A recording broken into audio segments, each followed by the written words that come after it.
वैदिक ज्योतिष के अनुसार कुंडली में ग्रह, नक्षत्रों और भावों की स्थिति के अनुरूप योग और दोष बनते हैं। यदि किसी जातक की कुंडली में ग्रह और नक्षत्रों की चाल अच्छी नहीं है तो उसके जीवन पर बुरा प्रभाव पड़ता है। उसे जीवन भर कड़ी मेहनत करनी पड़ती है और मनचाहा परिणाम के लिए इंतजार भी करना पड़ता है। ऐसा ही एक योग है ग्रहण योग, जिसे ज्योतिष में अशुभ योग कहते हैं।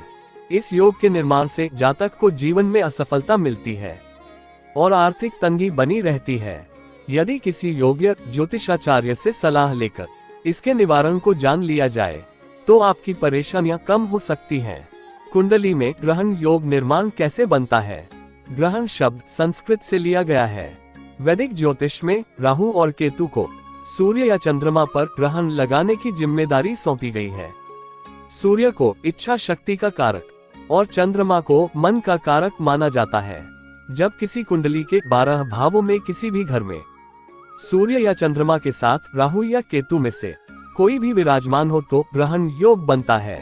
खास बात यह है कि जिस भाव में ये योग बनता है उस भाव से संबंधित परिणामों में अशुभ प्रभाव डालता है। ग्रहण योग के प्रभाव क्या है?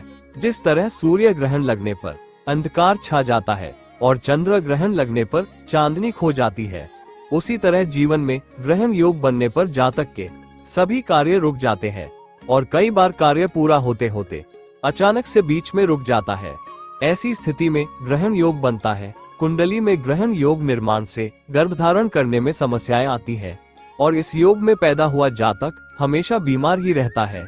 इस योग की वजह से आपके घर या व्यापार में अचानक से कोई बाधा पैदा हो सकती है, जिसकी वजह से आपको मानसिक तनाव पैदा हो सकता है।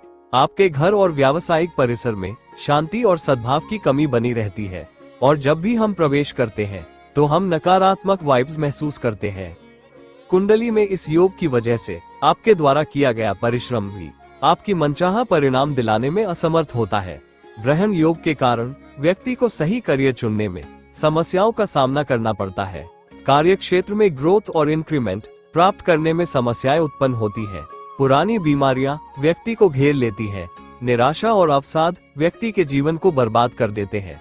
यदि ग्रहण योग 7वें घर में बनता है तो ये जीवन साथी के साथ मतभेद की स्थिति पैदा करता है। कुंडली में ग्रहण योग से जातक को समाज में अपयश और बेइज्जती का सामना करना पड़ सकता है। कुंडली में इस योग के निर्माण से संतान की शिक्षा पर भी गहरा असर पड़ता है, शुभ फल भी देता है। किसी जातक की कुंडली में शुभ केतु और शुभ सूर्य की युति होने से जातक को शुभ फल भी प्राप्त हो जाता है।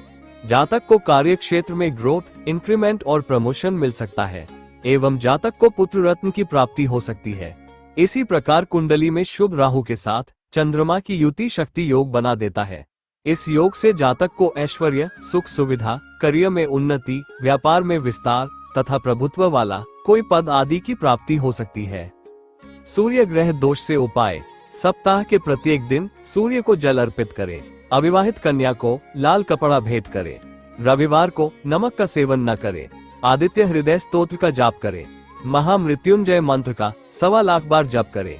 यदि आपके पास एक गुरु है तो आपको अपने गुरु का सम्मान करना चाहिए और उनकी सेवा करनी चाहिए। राहु और केतु के नकारात्मक प्रभाव को शांत करने की पूजा के लिए भगवान शिव और हनुमान की करें।